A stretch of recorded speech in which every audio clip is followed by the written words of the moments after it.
Yesu mulungi ne mudamu tya. Abatamanyi bulungi bwa Yesu ayinza okugamba ate mulungi ki?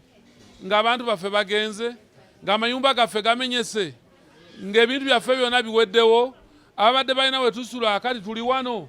Naye Yesu mulungi kubanga obulamu bwaffe yabukoze eki? Ate twagala nnyo okwebaza bannaffe aba Red Cross abasobodde otufunira ate tuyinza okukola ki? Bannaffe aba Red Cross mwebale nnyo, mwebalire ddala kubanga temukomye kuleeta shelter eno, naye ate muleese n'ebyokulya n'ebyokunywa, si bwe guli? Bannange mwebale nnyo, tubasaasidde nnyo. Naye tukkiriza Katonda nti waali ate ajja kutandika olugendo olujja mu bulamu bwammwe. Agamba nti nze nja kubeeranga wamu nammwe era ndi wamu nammwe okutuusa emirembe gyonna gye bakola ki? Lwe giriggwawo. Temuli mwekka. Era abaleseewo olw'ensonga okusinga byonna kwe kutegeera ne tumutunuulira ne tumuwa ebyaffe ne tumanya nti ayinza byonna era agenda kubalabirira era embeera ejja kukyuka mu linnya lya Yesu. N'olwekyo mugume, Katonda waffe ali wamu naffe, gavumenti muwulidde ekulemberwa pulezidenti eri wamu naffe, maama prime minister avunaanyizibwa ebigwawo tebikoze eki? Nga kino ali wamu nammwe okuleka emirimu egya Uganda gyonna n'ojja wano. Akabonero akalaga nti gavumenti eri wamu nammwe. Mubeere baki? B'amazima, atali wa mazima ave mu mmwe. Ekyokubiri, bwe muba mumanyi nti ono tali mu mbeera yaffe atwerimbiseemu, nammwe mubeere b'amazima mukole ki? Kubanga ate bana abasanga bayinza okubafiiriza oba oliawo bye mwandifunye. N'olwekyo abali mu kulumwa, ababonyeebonye, mumanyi bye mwayiseemu.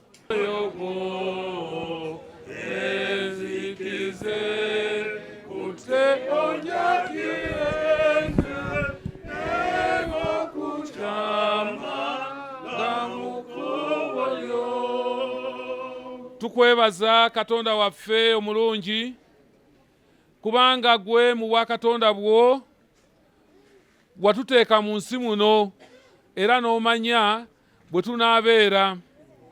Tuli mu kiseera ekitali kyangu, baganda baffe bano mikwano gyaffe abaana bo nga basoomoozeddwa olw'ebyo ebyabatuuseeko, era tutegedde ti mu bo waliwo abazadde nga bagenze, abamu maama nga yagenze, taata nga yaliwo, abalala bafiiriddwa bonna.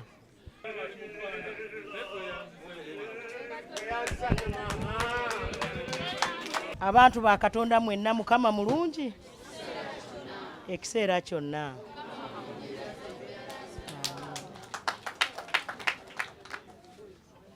Babisopu baffe abalungi ne bannaddiini mwenna, abantu baffe abafunye enjege eno, ekizibu kino, njagala okubatuusaako okulamusa okuva ow'ekitiibwa pulezidenti. Abatumidde, abasaasira nnyo, tinga banna ekitalo, nga kitalo nnyo bannaffe. Kaakati pulezidenti antumye n'abagamba abo bonna abafunye obukosefu nga bamaze okuverifyingibwa ttiimu yaffe, ajja kuba abalwadde ajja kubaweereza $1 million eya ssente. Kuba ndabye omusajja oyo olabika wabaddeyo kyakugwiridde. Kakati omuntu ng'oyo, omukazi we n'abaana baaba. Kakati abafiiriddwa abamu mutwala emirambo wala, abamu bakyaliyo wali, naye emirambo gyonna egiziikiddwa oba gye bagenda okusimulayo. Famire zammwe pulezidenti abawadde $5 million buli muntu ayafudde. Kati pulezidenti Museveni alina okunyolwa kw'amaanyi era yandagidde okujja wano. Ku Lwomukaaga nze nafuna amawulire gano ssaawa 3. Mukimanyi ofiisi ya Prime Minister yevunaanyizibwa ku bigwa bitalaze.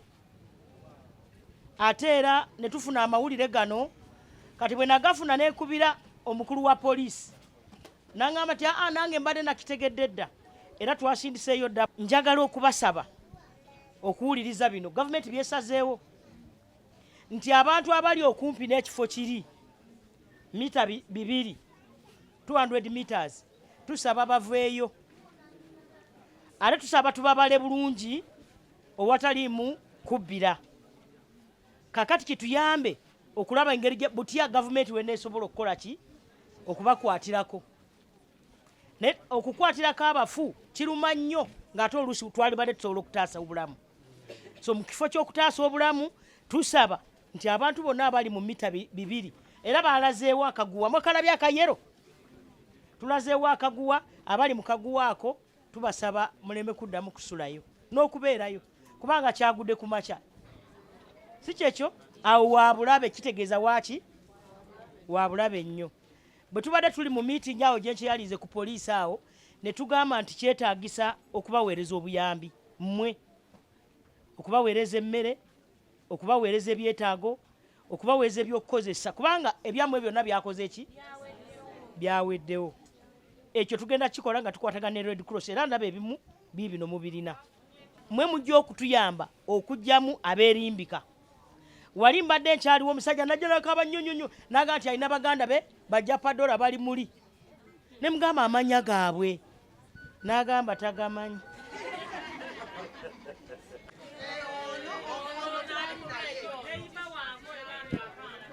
Kano mukamanyi kano bakampadde ti abazadde bonna baafudde ate ono kakati ate ono kakati bonna basatuka bagende ne nabbanja bagende mu motoka Kamalo basabira mugire babasabire. Tukwebaza Katonda waffe omulungi kubanga abaana bantu badde na ssuubi naye twebaza maama w'ekitiibwa Nabbanja bwakkiriza okubatwala bonsatule. Ddala abantu bakyagoberera eddiini anti abayizi ab'enjawulo baafunye sakramento era konfirmansiyo ekikakasa nti abantu bakyabijjumbira. Wano omwepisikoopi Ssekamanya Mathias wasinzidde n'asomooza abazadde okukuza abaana obulungi nga babayigiriza eddiini nga kwogase n'empisa. Kati wetaaga kubeera badafuna konfirmansiyo olulimi lw'oyogera z'empisa zo bikola byammwe kwe bali balabira muyimba tulitaala libeera ettaala nga munne omulamu omukristu bw'ayisa. Ye bwana mukulu w'ekifo kino Reverend Father Jesse Maviiri asinzidde wano n'akalaatira abakristu naddala abatannatukuza bufumbo okwetunulamu kubanga kyankizo nnyo. Twetunulemu Omukama omukisa gw'atuwadde ag'okutereeza amaka gaffe ffenna ate n'abo abalina obulumbo mu maka tusale amagezi amaka gaffe twekume ku Mukama atuyamba okumenyeka okutabagana n'okuzaawo emirembe mu maka gaffe gonna amakatoliki. Ye omubaka wa Buyikwe South mu lukiiko lw'eggwanga olukulu Dr. Lume Bayiga wano wasinzidde n'asaba abakulembeze b'ekereziya okukolera awamu ne bannabyabufuzi okukulaakulanya ebitundu naddala nga bayita mu nteekateeka za gavumenti ng'eya PDM. Erina amabeere ey'olusa bino ebya parish development model si birungi kwebala makereziya kweta kereziya erina okubeereza okukkira ddala wansi era ng'erina okusoboza okufuna ebibiina ebisobola okugaddwa mu nteekateeka za gavumenti. Dr. Lulumeera alaze obwennyamivu obw'ensalawo ezimu ezikolebwa abakulembeze nga bw'alambulula. Mwabeemukonjerwa banabeera kubanza ekisooke naye olukiiko olugenda kuleta bamu lwa nsonga kaawo yayisiza ekiwandiiko ekigoba abantu omusenyi yaabwe nti pulezidenti w'eggwanga yalagira buli bantu abalina ebisenyi babyambuke. Nze nabirowooza byagamba abo abali mu bisenyi ebya gavumenti naye kakati olina ekisenyi kyo wasinzeemu kikatyo bamutyere oba maliyoni nga kaawa okuwandiikira ebbaluwa obulingebwa. Wabula eddiini kikulu eri abaana abato kubanga be bakulembeza ab'enkya nga buli omuntu lwakula n'okutya wamu n'okukkiririza mu Katonda kimuyamba okweyisa obulungi nga kw'otadde n'okufa ku bantu abalala. abantu gye tusobodde okubajjayo wansi kati emirambo giri 22 nga mwana 22 13 tumaze okukwasa ba relatives bagende bazike 8 bakyali mu mochare nga tulinda ba relatives ndowooza bakyakola enteekateeka y'okujja okukola ki okubajjayo ku mochare naye tumaze okukola ogwaffe mu sayidi eyo.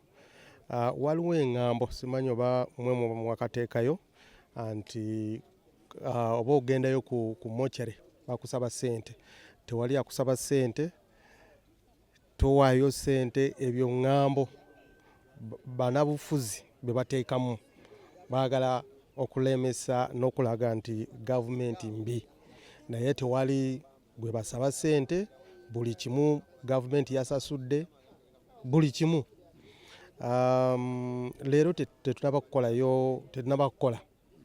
ekisooka namwe mulaba mbeera weather enkuba yatonye okuva ekiro paka saawa zino enkuba ekyatonya kati gyetugezako okukola okuteema oba kusalawo fereegi amazzi mukokota gyeyinza okuyitawo naye omulimu leero kukotenyamuko kwakwatiddemuko ku nsonga ya weather. Tewali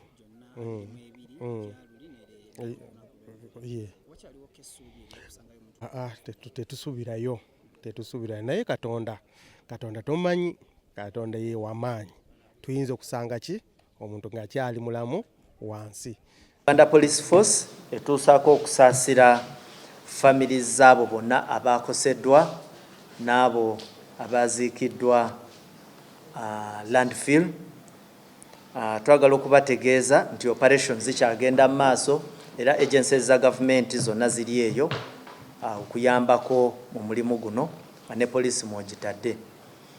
So far tuyina mu mochare tubadde tukola postmortems, twakafunayo emirambo 21 nga 12 basajja 9 bakyala ate nga 17 bantu bakulu kyetwaliise ba adults ate nga 4 baana.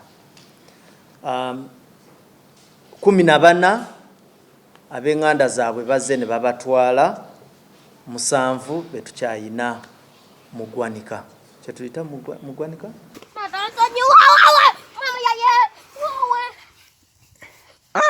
Kano ke katambi akasaasaanidde emikutu emigatta bantu nga kaabaawo ng'ennaku z'omwezi 10 mu Wakanya w'omwaka guno. Era omwana awulira ng'alaajanira kitaawe okumusonyiwa. Bakira kitaawe bw'amuzinga mu katimba k'ensiri, kitaawe okumwongera emigoba nte.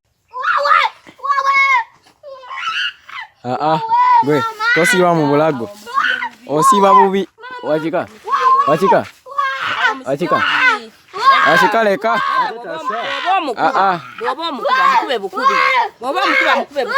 Kagwe Ensonyi ye Lukwago David emyaka 56 egy'obukulu ng'asula mbikoserera akatambi kooleka bulungi ng'olumaze okumyumyula akakitawe n'alyoka akakululira mu katimba k'ensiri okwemala ekiruyi. Awaziira muleke. Awaziira.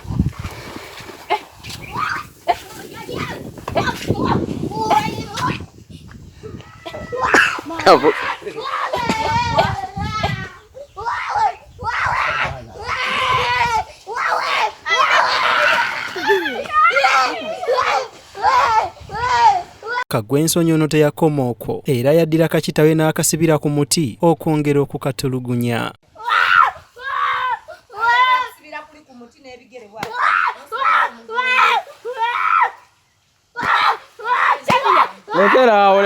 Mulekerawo. Musonyiwe. Musonyiwe.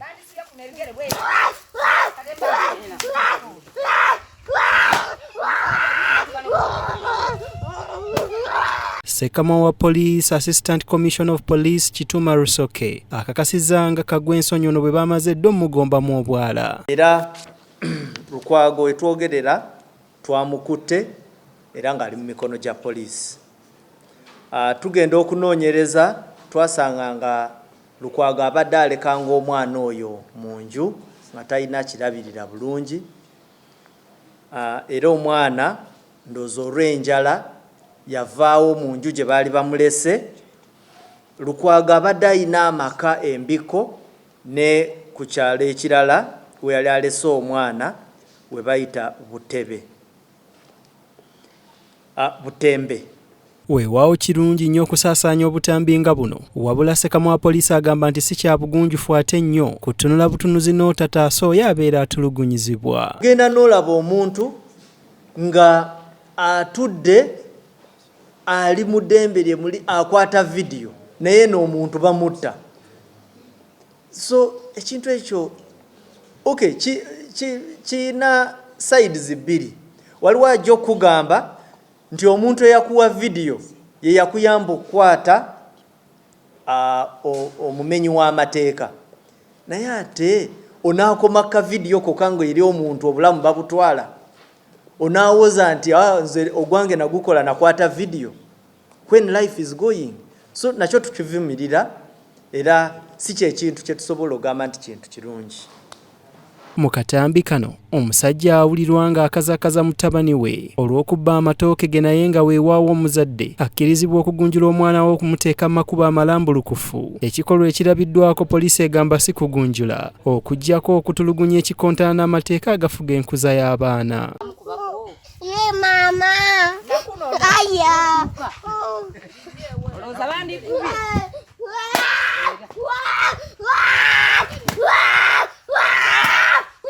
Baba okubye wabyawo. Musonyiwe mulekerawo.